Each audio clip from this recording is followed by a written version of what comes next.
biology, we will talk about the bone and the bone marrow as well. So this is a brief overview of what I would like to do. And now I would like to introduce you to the concept of the Structural Genomics Consortium. And let's start it with a simple question. Why is drug discovery not really delivering any new medicine? If you look at this chart here, this is from the 1980s until 2004, roughly, the annual spending that has been done in industry and academia combined, and we talk about 6-7 years ago about a couple of billion, hundreds of billions of dollars that get spent on research. And if we look at the productivity, it stays constant since more than 30 years. There's as much you can put into the system, you almost get out the same amount of novel medicines that reach the patient. And we try to understand why we have this current situation, that we need to spend more and more money. And this trend, we can believe, goes up into the roof here, and the red line stays constant even in 2012, 2013. Nothing has changed over the last couple of decades in terms of productivity of drug discovery. And we are not talking about drugs that are getting a little bit modified. You put a methyl group on aspirin and you get a new aspirin which has a methyl group. No, we talk about innovative novel medicines for new diseases that we want to treat. And there is, of course, a big need for finding new medicines for diseases. For example, I just would like to mention Alzheimer's disease, Parkinson's disease, neurodegenerative diseases will be a huge problem in 10, 20, 30 years if we don't do something now. So we need to rethink how can we help in academia to enhance the productivity of finding new drugs. And this is basically the question that we asked ourselves a couple of years back.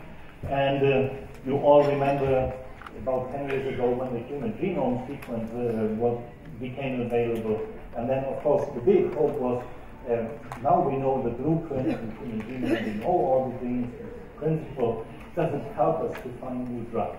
So the availability changed the problem, and this is certainly not true. So we not 10 years after we know the human genome sequence, the productivity still stays the same. And the availability of a multi-billion-dollar project here, which really has tremendously helped to understand biology, it has not translated into finding new drugs.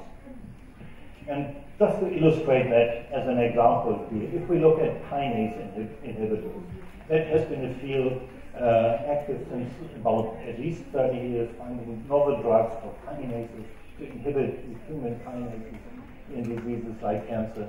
And there are now certainly kinases that are kinase inhibitors that have reached the patients which are in clinical use. But I think we still could do much, much better. And this is a chart that I show here with the help of my colleague Stefan Knapp, who has been working on human kinases since about 20 years, first in industry, but also now in Oxford at the Structural Genomics Consortium. And this is just compiling some interesting data. If you look at the citations in PubMed, what is known about kinases? You put in kinases or specific kinases, and you will see the top 10 citations centered around here kinases that have been worked on in the industry and academia since decades. But if you look at other interesting data, for example, you try to analyze certain cancer types, you will see, and this is a chart of all human kinases that we have in the human genome, some 500 plus kinases are known. We know that there are some really important genes that drive cancer formation, for example, but nobody on this planet is working on them. And then other data that you see here, you can do RNAi screens, and you find out that suddenly these kinases are very important as well. So there's a normal distribution of biological importance across the whole human genome. But the academia industry is working only on 10%, maximally all of these. And this is illustrated here with patents that are filed around kinases or the publications that are centering around always the same. And this is just another chart here, the human kinases, and if you look at the citations, and if you look at the citations over certain periods from 1950 to 2002, everything is really here. In the first, let's say, top 25 carries probably 95% of all citations. But suddenly, in the last couple of years, you suddenly see certain peaks coming up here, or sudden new peaks coming up which are not really related to the old kinases that the rest of the world has been working on. And we believe that these new emerging kinases that people start to think about is really driven by the fact that we have potent small molecules available, that you can inhibit these particular kinases and understand the function in biology. So we believe that a small molecule inhibitor, if it is really made potent and selected and has a true biological activity, it will drive to understand biology. And this is shown here. If you treat a small molecule inhibitor as a researcher, and the researcher, the output that a researcher is measured is usually how often he gets cited, how many papers he writes, etc. And if you would say, this is an inhibitor against the nuclear hormone receptor, p-gamma, for example, has been developed by GSK, has been made freely available to the scientific community. If you treat this inhibitor as a scientific author, because this compound gets mentioned in citations, then you will see that over a certain period of time, this scientific author or small molecule has citations that very, very few researchers on this planet can actually compete with. So very few Nobel Prize winners, for example, have a record of having more than 10,000 publications, for example. So this simply illustrates what a small molecule can do to drive biology. So just to recapitulate, 3/4 of all kinase publications 3 years ago were the same that were hot 10 years ago. So nothing really changes. Academia is really slow in adopting these things. So we are really, and it doesn't matter if you're in a hotshot institute or if you're somewhere else, we are intrinsically really, really slow in adopting new things. And one of the reasons might be that the funding agencies are not really daring enough to put new money into something that nobody has ever studied. It is easy to get money if you say, well, my colleague published a paper last year in Nature and I want to work on the same protein. It's easy to get money for that. But if you say, there is nothing known about this particular kinase and I want to make a new research project on that, the reviewers of this proposal will tell you, well, there must be a reason why nobody's working on it, so we don't give you the money. So it's a kind of vicious circle. So we need to rethink how we can change the system. Again, 65% of all the kinase publications were hot in the 1990s, and this is almost criminal. 5% of these 300 kinases that were studied in 2002 simply summarizes what I showed you before. There are very few kinases that people work on. The rest is completely unknown, but they are very important, and that has been shown by biological data. So we need to change that. And this is why we created the Structural Genomics Consortium 10 years ago. We said we need to improve this kind of thinking. We need to help industry to get better molecules. In academia, we feel that we are better in biology, but we know that the chemists in industry are much better than the chemists in academia in terms of medicinal chemistry to come up with molecules that really help to understand biology. Okay? So I need to draw a line here between chemistry in academia and chemistry in pharmaceutical companies. These are two different things. You can do really cool chemistry, finding new pathways, new things in academia. And this is usually what a chemistry professor does at a university, finding a new way to synthesize a really complicated molecule. But this molecule is maybe not really of interest for biologists. So in terms of finding molecules that really do something against your cell or biological system, you probably should work, or at least try to work with a chemist in industry who really is excellent in finding molecules that do something. They develop drugs for a living. So, okay, finding the best of two worlds, getting the biology and the chemistry together from academia and from industry might help to solve the problem. And what we said is also structural biology is very important to improve on chemistry, and because developing a small molecule is an iterative process where you need to understand its weakly weakly active inhibitor, you need to improve on its potency, and a crystal structure will always help you to find better molecules so that you can improve the potency of these molecules. So we set up the Structural Genomics Consortium. We operate from two different sites. One is the University of Oxford in England, and the other one is the University of Toronto in Canada. And what we do is we determine the crystal structures, high-resolution crystal structures of as many human proteins as possible, deposit it into the protein data bank. Everybody can use it. Before publication, we deposit these molecules. We develop small molecule probes with our academic and pharmaceutical partners, make them available through Signal or other chemistry companies. Everybody in this room can order the compounds that we develop. You can do with it whatever you want, and you can file patents or try and do that, but it will help you understand your biology. And we also make inhibitors, biological probes. We try to make antibodies, renewable antibodies as well. I'm not going to talk about that. And of course, we have determined about 2,000 crystal structures of human proteins over the last 10 years. And we have probably about 5,000 human proteins purified or as an expression construct or the methods available.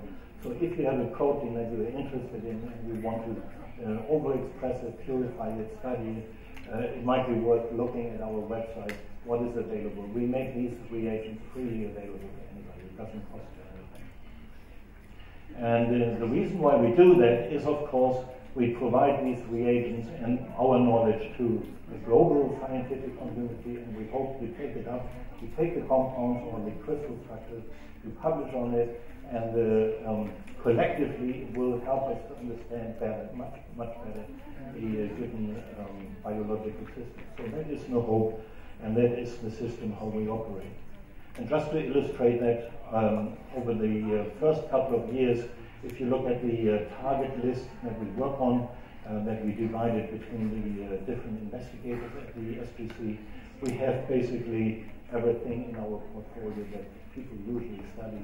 But what we believe is what we're pretty good at. We can deliver high-resolution crystal structures, and that is shown here. 2 years into the operation, the SGC has determined very few of the protein structures may work in drug bank. This is a collection of crystal structures where people think these are important for drug discovery, and you see now here, 2 years later, about 1/3 of every new human protein structure that comes into this repository is done by us. So I would like to switch now from the general concept, why we were founded and why we try to do what we do, is switching to epigenetics. And this will be very brief, and what I would like to show here is that epigenetics as a system has really, really influenced many different disciplines in molecular and human medicine. It is increasing our understanding of human molecular biology. We heard about that already. It is increasing our understanding of disease and the genetics, and certainly of epidemiology. So epigenetics is certainly something that is very much our hope, that people talk and try to implement, but really nobody understands what it really means. And if we look at it from a historical perspective, it is a definition that is still very, very blurred. It was originally brought into place by Waddington, and we heard that already earlier, and that was during the Second World War actually already, where he tried to conceive a model how genes might interact with the environment to produce a phenotype. So this is really purely from a differential or developmental perspective, and that was actually at a time when nobody knew what is a gene on a molecular basis. So the DNA was just discovered around that time, but it wasn't really connected to that the genes are physically located within the DNA. So that was very, very prophetic actually to postulate this system. It has changed a little bit over the years. What epigenetic means, it is a spatial and temporal control of gene activity, and which is certainly true. This is the way we do it. Other people have been much more stringent. They say whatever you consider a epigenetic effect, it needs to be heritable. It needs to be going across several rounds of cell division at least, and also even about from the parents to the daughter generation, for example. But we saw already this particular picture here depicting the role of a pluripotent stem cell here that has several options to go down a valley, reaching a unipotent cell fate, for example. The way we think that epigenetics can help to manipulate this landscape, if you want to, is that you have these pegs and fillers here that can really change the epigenetic landscape. And later on, I will give you some example how we feel that this could be working. But coming back to the definition of epigenetics, I really love the definition by Adrian Berg, who says epigenetics is a useful word if you don't know what's going on, and if you do, you call it anyway something else. So I would like to call epigenetics, or the way I treat epigenetics here, is as histone modification. This is the subject that we are mostly working on. But certainly, histone modification is not the only thing. It is also DNA modification, but also the microRNA or non-coding world of RNAs.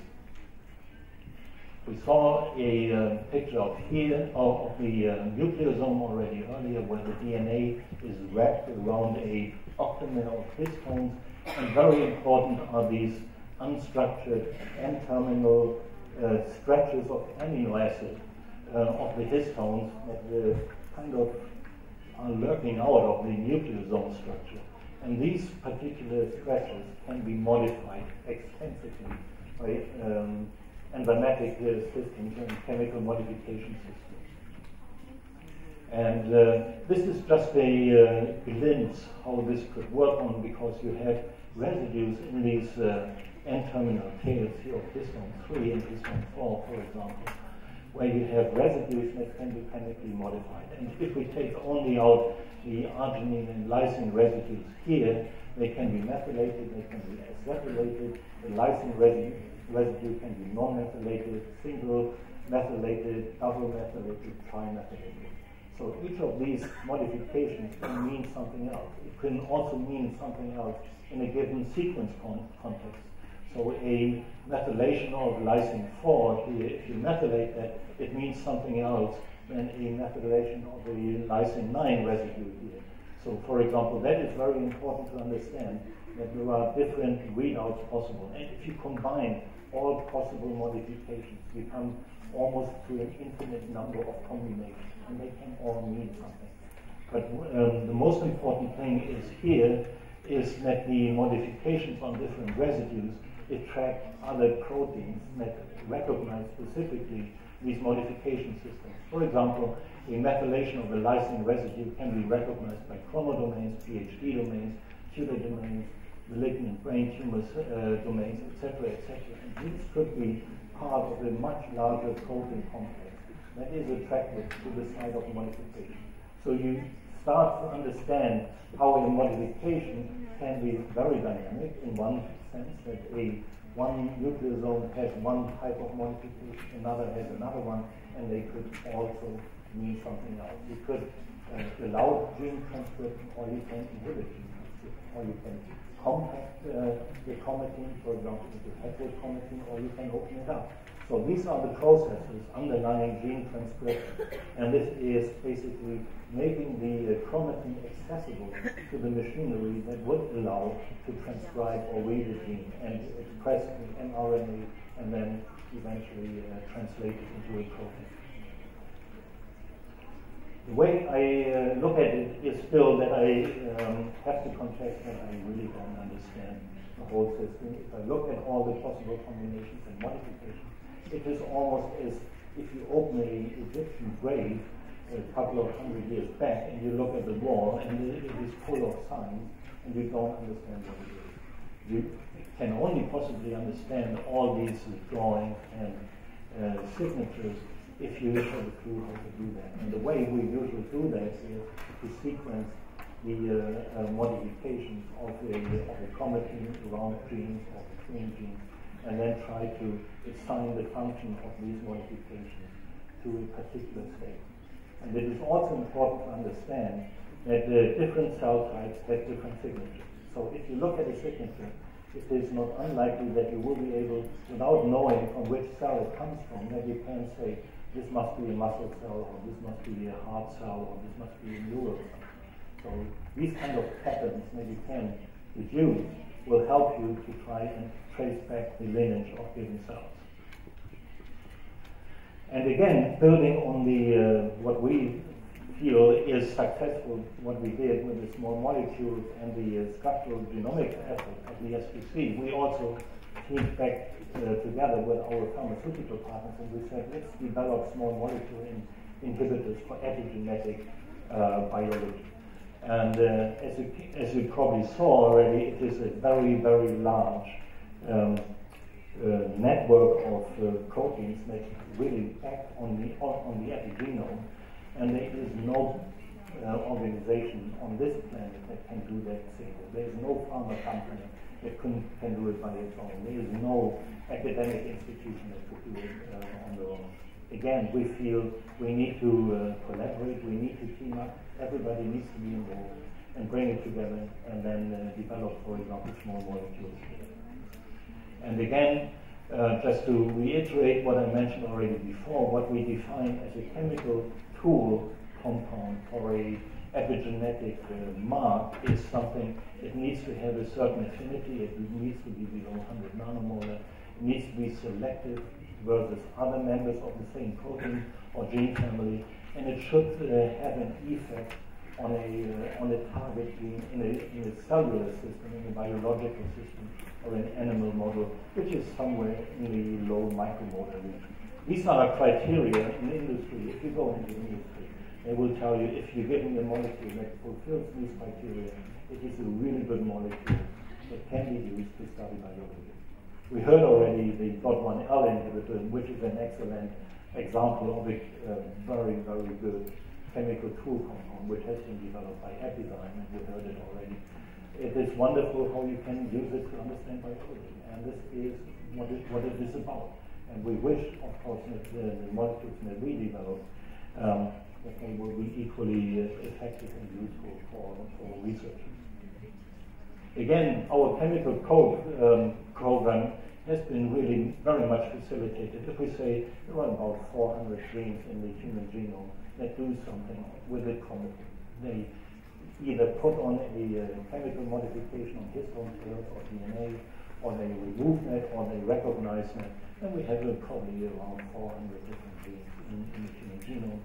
And if we look, and this is a chart which is already a couple of years back, we certainly have about more than half of them all purified.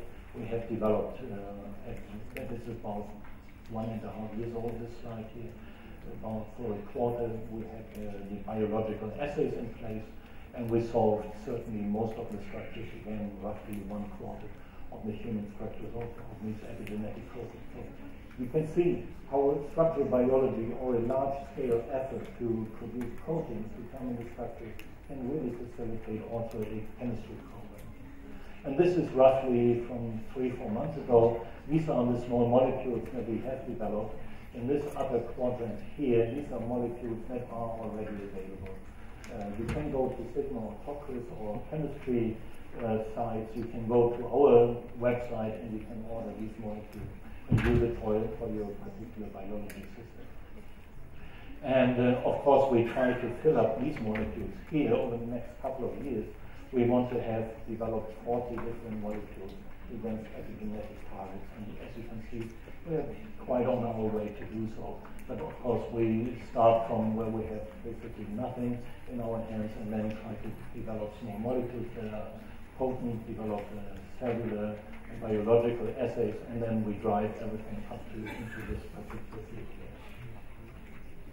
Just to give you one example how this can accelerate drug discovery is shown on this particular slide here. About 3 years ago, we met with GSK, with a couple of researchers in Harvard, and what we said, okay, there are molecules that we have against a particular bromodomain. Bromodomains are recognition domains that recognize acyclic lysine residues in histones, for example. They are a kind of, these acyclic lysine residues are beacons to attract these bromodomains, and the bromodomains are part of transcriptional complexes.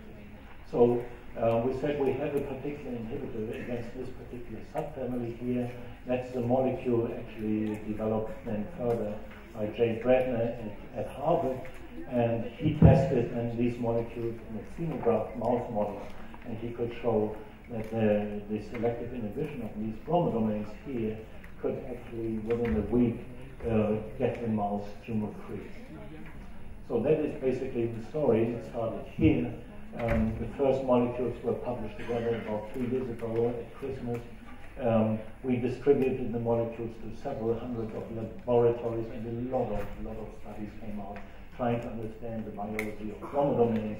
Here, it is useful to inhibit, for example, cancer growth in leukemia or multiple myeloma. Pfizer has released another one. An interesting study came out last year that JP1 was the real first male reversible contraceptive. And as we speak, the first clinical trials are on its way. And for those of you who might be involved in drug discovery, a starting point into clinical trials over a period of 2.5 years is amazing. It really drives the drug discovery if you make these small molecules available to everyone. Everybody can contribute to it. So in my group, we try similar things, and this is a summary of that, what I mentioned already before. We try to develop small molecules, we bring it into biological systems, and try to understand what they do in biology. And this is what I will talk about now, what we particularly do in the musculoskeletal arena. And I mentioned already, our focus is on inflammation, but also bone oncology, and also regenerative and stem cell medicine. And here are a couple of summary slides that some of them you will see later. So what we do is very simple. So we take a tool compound library of epigenetic inhibitors where we feel these are really good inhibitors. At present, we have about 50 compounds which we really feel they are selective and they do something in the biology system. And then in parallel, we knock down using lentiviral systems, for example, epigenetic targets in a given biological system, and then we compare that. We look in inflammatory systems, we study monocytes, macrophages, dendritic cells, T cells. We also look at bone formation. So osteoblasts are the cells that generate bone, and osteoclasts are the cells that pick up bone, that dissolve the bone tissue as well, and this is very important to understand that. And of course, we also look into bone oncology, where we try to think inhibiting a epigenetic target in a bone tumor is medically a good principle.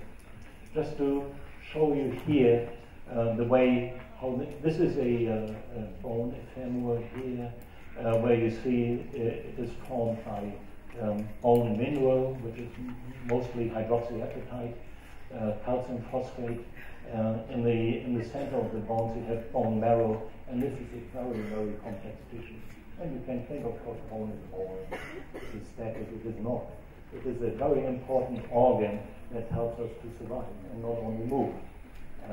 So without bone, we wouldn't be what we are. So just to get that. And we saw already the bone marrow harbors basically 2 different stem cell compartments, at least 2 different. And one of them are the myeloid and the hematopoietic stem cells that you have here that can differentiate into several lineages, the neutrophils and other cells, monocytes, macrophages, red blood cells.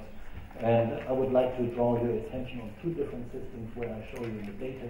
And these are giant cells and these are osteoclasts. And both of them are cell types, again, that are formed by fusing mononuclear precursors that generate multinucleated cells with a given property. And the giant cells are there to help resolve material that shouldn't be there.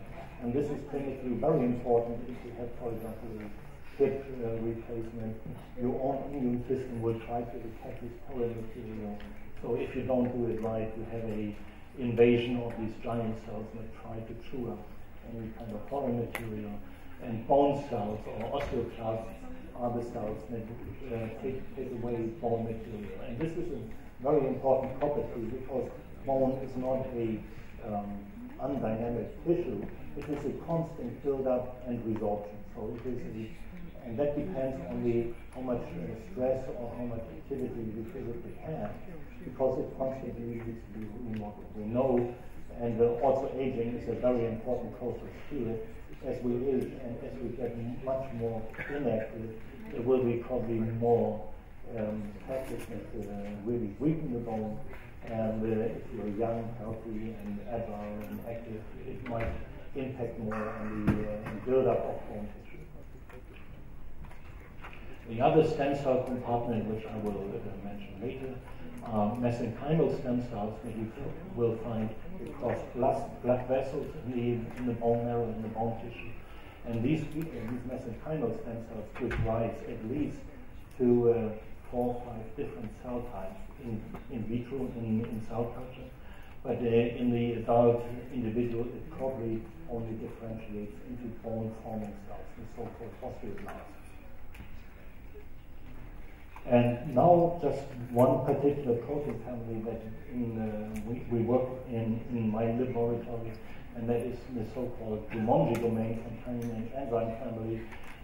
And this has been described 15 years back by a Japanese group, and they call them Jumonji because that is the translation of that is the letters of Ju, which is a cross-like symbol here. And that is what you find in animals that have a knockdown, shows a cross-like neural tube development, which is abnormal. It has other abnormalities. For more than 10 years, people didn't know what this protein family does. Now we know it's a very important transcriptional regulator family, but the way they do it is that they chemically modify their target. And this is a ribbon scaffold of these Jumonji enzymes, where we see a metal center, and that is called the active enzyme. It is a iron plus center, and it also needs a cofactor, ketoglutarate, that is important to hydroxylate the targets. And these can be small molecules, these can be amino acids, these can be DNA. So modifying, and each particular Jumonji enzyme has a special function, and I will give you a couple of examples of these. If we look at the human Jumonji family, or ketoglutarate-dependent oxygenase family, you see we've been, over the years, we've been mostly working on this particular branch here, where we try to purify, get active enzyme and determine the structure. And as you can see here, we have made considerable progress to determine the structures, get them active, which is an ideal starting position then if you start a chemistry program to find new inhibitors for it. These, it doesn't mean that these ones are not important at all. They are just much more complex to work with, and they have slightly different functions. So these ones have a given role in the chromatin modification. These ones are very important in musculoskeletal or connective tissue development as well. These are proline hydroxylases. These modify collagen, for example.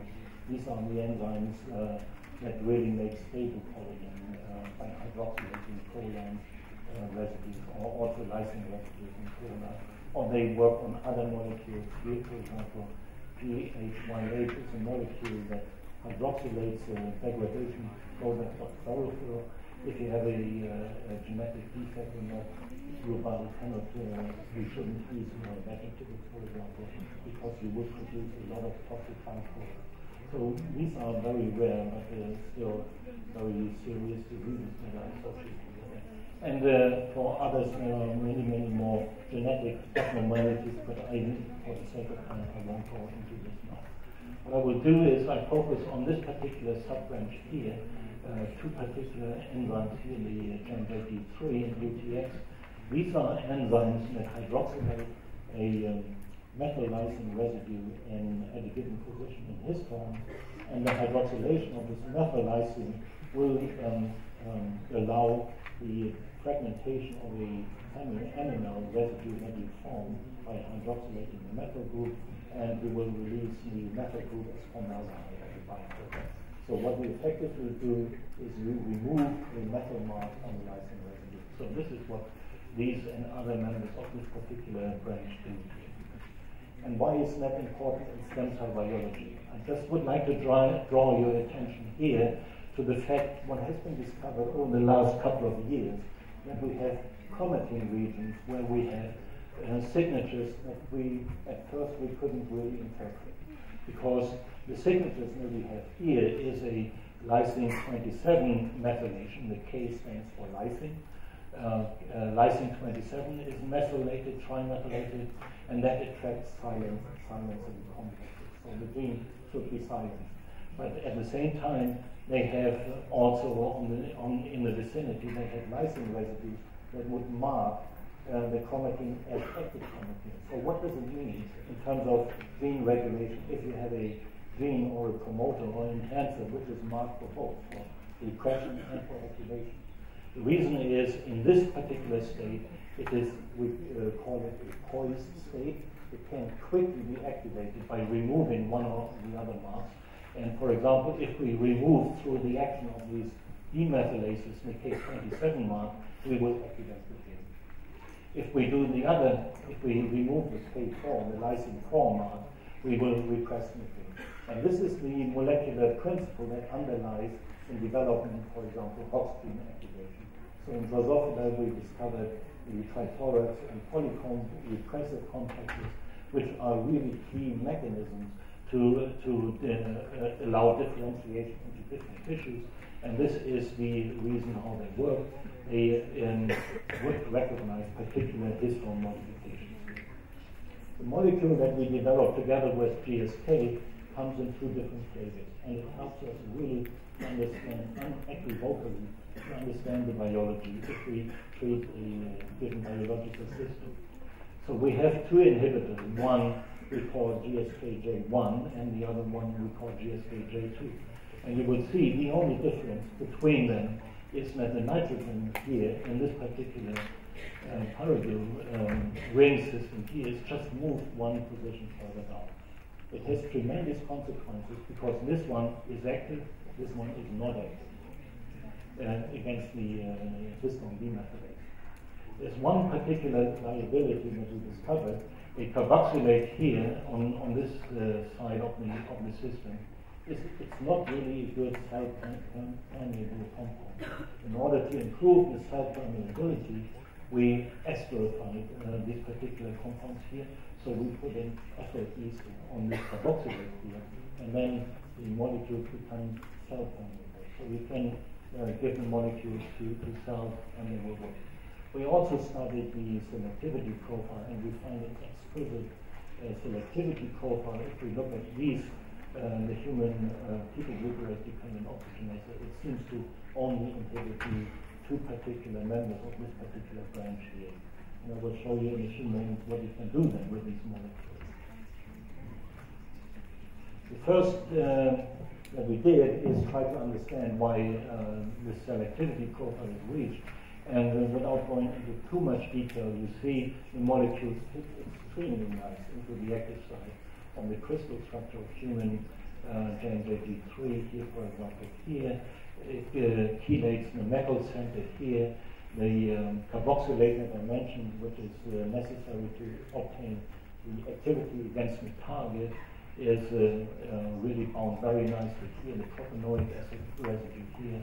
And if we then compare it with the crystal structure, with the peptide, the H3K27 peptide, we see that the selectivity stems from this particular benzoacetone ring system here. So we understand the molecular details, and then we use the compound. And the compound does indeed what it should. If you overexpress the histone K27 demethylase, for example, here, and you inhibit, then you restore the methylation profile. You even do that even if you don't transfect, which means that, of course, this very slow methylation, demethylation system is even able to inhibit the endogenous backbone. So we felt very comfortable that the compounds will do something themselves. We looked here at the human-activated macrophages. Macrophages are the cells that react, for example, to the pro-inflammatory stimuli, secrete cytokines, exacerbate inflammation. And what you see here is we basically looked at 4 different treatments. One with a vehicle, dimazole, where we dissolve the compound. LPS we use as a stimulus to increase a pro-inflammatory response. So this is basically the background that you look at. And then you can use the ethyl ester derivatives, which we call J4 and J5.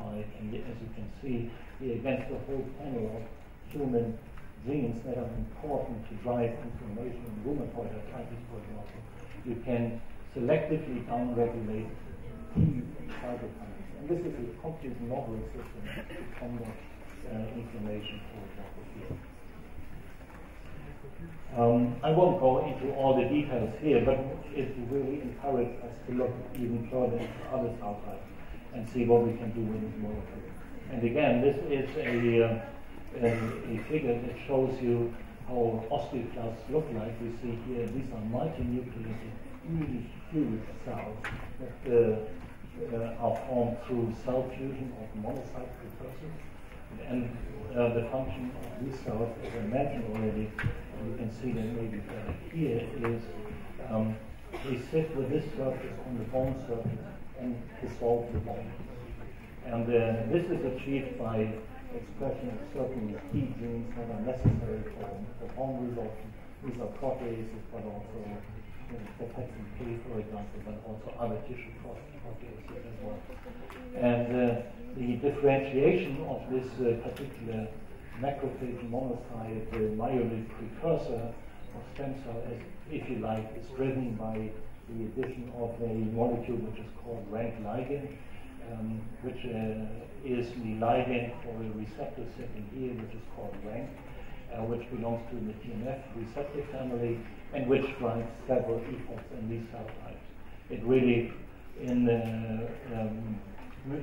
premature or in undecided precursors, it will drive differentiation to osteoclasts, but it is also important that rank ligand is, even in mature stages, it supports the survival and the activity of the cells.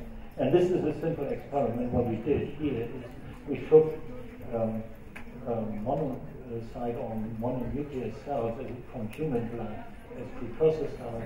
We treated them with MCSF, rank ligand, and as you can see here, and then looked at, this is the MCSF control. Rank ligand induces formation of osteoclasts here, different stains and methods to look for activity here. This is a method that we developed to look at the bone resorption. What you see here is the collagen matrix in bone. This is a confocal image for the second harmonic generation, where you use some infrared multiphoton signals to determine the amount of bone that's resolved in a given sample. You see the active compound really reduces completely to the control, and the inactive molecule does exactly the same as we see under the rank ligand treatment. And if we compare it to known clinical used inhibitors, it is equally good as the best anti-resorptive clinical drugs that we use. So what we did by doing this experiment, we discovered a novel anti-resorptive mechanism. And this is shown here also in terms of bone resorption. This comes close to control. Importantly, we could see if we use a human tumor, the osteosarcoma or giant cell tumor, this was a 2 patient samples.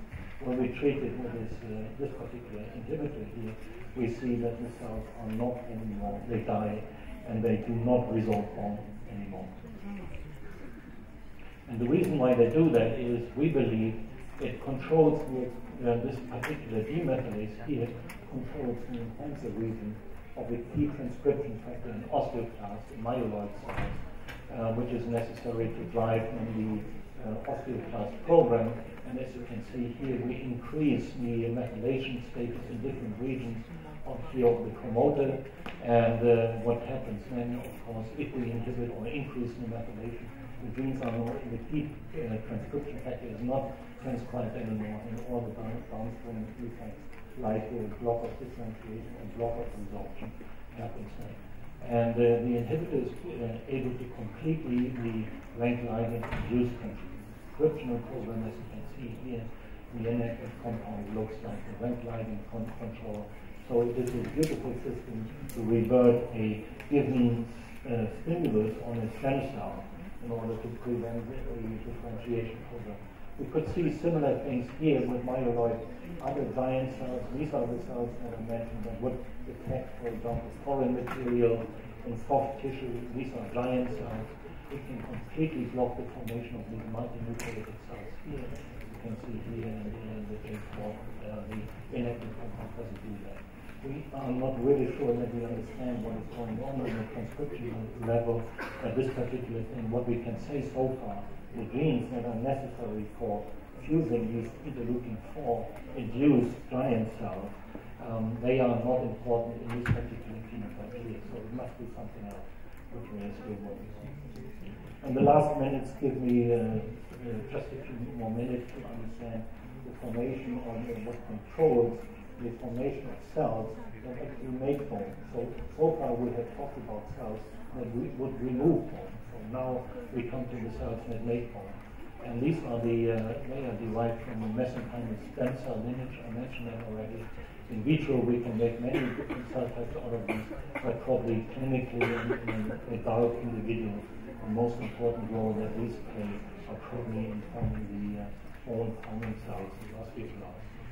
And what a student in my lab did is she looked at these mesenchymal stem cells, which you can keep in culture. You can induce a osteogenic program. You can drive these mesenchymal stem cells to make bone matrix, as you can see here. And then you can selectively knock down every epigenetic target using a RNAi-mediated lentiviral system. Very much like we heard already. So that's the basic idea behind that. And then we look at what's happening here, what these targets are. First, if we look at the transcriptional profile, what's happening if we add simply low amount of a synthetic glucocorticoid, we can take these mesenchymal stem cells and make them and differentiate them into osteoblasts that will deposit and will dramatically change the transcriptional profile, and they will induce a program of bone effective mechanisms, as you can see here. And how we use chemical biology in this particular process here is, again, a molecule, and I mentioned that already earlier, that's the bromodomain inhibitor. Also, it comes in two different flavors, the plus and minus isomers here. The plus one is the active one, minus the inactive one. And what we can see here, a lentiviral knockdown on the DLE4 reduces the capacity of mesenchymal stem cells to make bone, and we see exactly the same effect if we use the active inhibitor but not the inactive inhibitor. So this is simply to illustrate how chemistry can help you to understand the biology or genetic results that you can obtain. We are very excited out of this screen where we looked at epigenetic targets. We found about 9 or 10 that are able to enhance the formation of bone cells. And for those of you who are a little bit involved in clinical medicine, you will probably understand that osteoporosis is a very severe bone condition which is characterized by the loss of bone material, which weakens your bone. So anything that would help to build up your bone is something that's beneficial effect in a potential therapy. So we'll certainly, of course, want to understand the biology and the epigenetic biology of the system, but as a side product, we're excited about that. So just to round up the biology of the histone demethylase inhibitor that we found, it also works in certain cancer types. For example, that's a simple experiment in MCF7 cells where we looked at if we put the active inhibitor on, you can see most of the cells undergo apoptosis, shown here by the red dots, the cells are here, and the inactive inhibitor doesn't show very much over the immune control. So there's an anti-apoptotic mechanism also in cancer cells and is driven by these cytotoxic immunogens. So I think I would like to round up now and come to a point where I would like to summarize. So a public-private partnership that provides open access chemical tools to study biology. This is what we did. We just started this particular project about 3 years ago, and we see already the first successful examples coming out. I hope I could convince you that K27 gene methylation are essential in differentiation of myeloid precursors, for example, into multinucleated cells like osteoclasts, glial cells.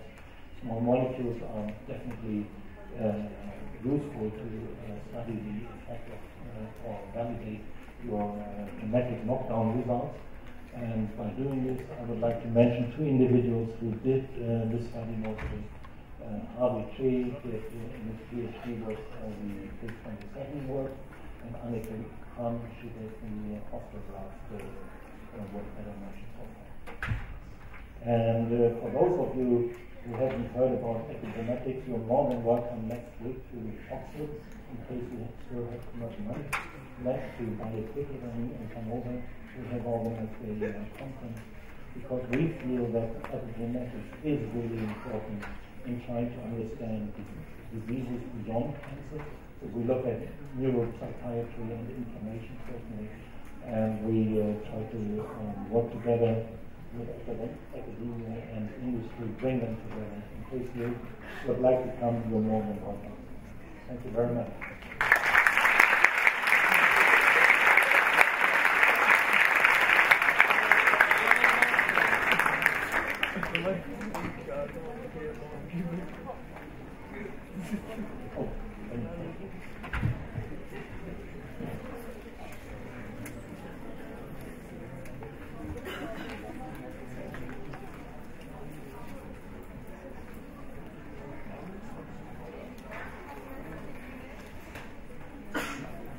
Thank you for your speech.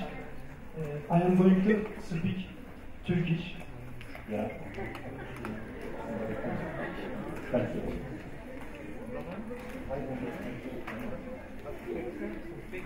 Yeah, please.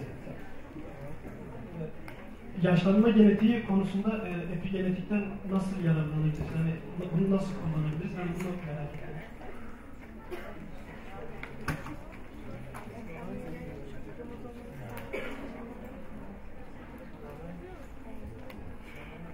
So the question is about the role of epigenetics in aging. This is absolutely a fascinating topic. I think it just starts, and we try to understand the factors that drive, for example, quiescence, senescence, or which drives other infective mechanisms in aging. And there are clearly epigenetic factors that are involved. What we know is that the modification of DNA and of histones in aging cells is different from young and healthy cells as well. So there is definitely something going on. And as you can imagine, any system that controls gene regulation in the cell will be important in aging as well. And it is too early to say if there's a drug that everyone can take to keep you young. I think there's a very long way to go there, but I think it is very important to study aging and epigenetics. I have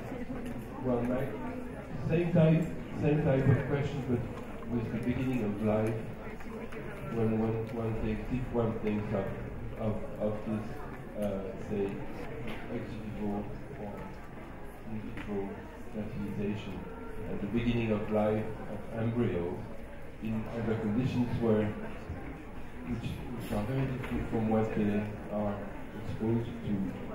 I'm thinking of the environment of the cells and the epigenetics, simply the concentration of oxygen or situations or factors, because at the beginning these cells are grown in petri dishes, and with 20% fecal calcium in 20% oxygen, and well, we all know about methylation of DNA and changes of, the methylation of histone and so on and so forth. Is there any study of what is going to, or what is happening, I hope nothing, but to these millions of young people who've been conceived by in vitro fertilization? Are they developing disease more frequently or certain type of disease? Because clearly they have alteration in their epigenetic alteration. Don't you think so? Or is it a matter of investigation, or since you seem to be quite involved in the field? So it's more or less common question. I think this is an important question. What the role of the environment is in the epigenome. If you say genetic modification is important for aging, for the outcome of disease disposition, for example, then you could argue yes. And I think there will be reasons to do so. And I think epigenetics helps to understand, for example, genome-wide associations. That is where you identify possible marker genes that could be epigenetically modified, and that has been already shown. So there's a clear connection between genetics and epigenetics. When it comes to, let's say, adverse outcomes of IVF, for example, you could look at body, for example. Her life or accumulation of defects over her life was not normal as well. So there is most likely some epigenetic aberration going on in that particular system. How it translates into human IVF individuals, I don't know.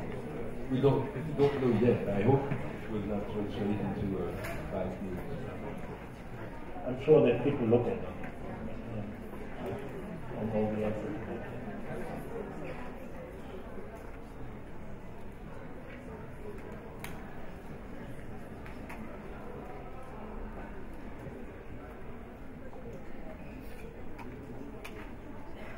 For your presentation, now we will present your certificate of two saplings that planted in your name in the 7 Trees Forest.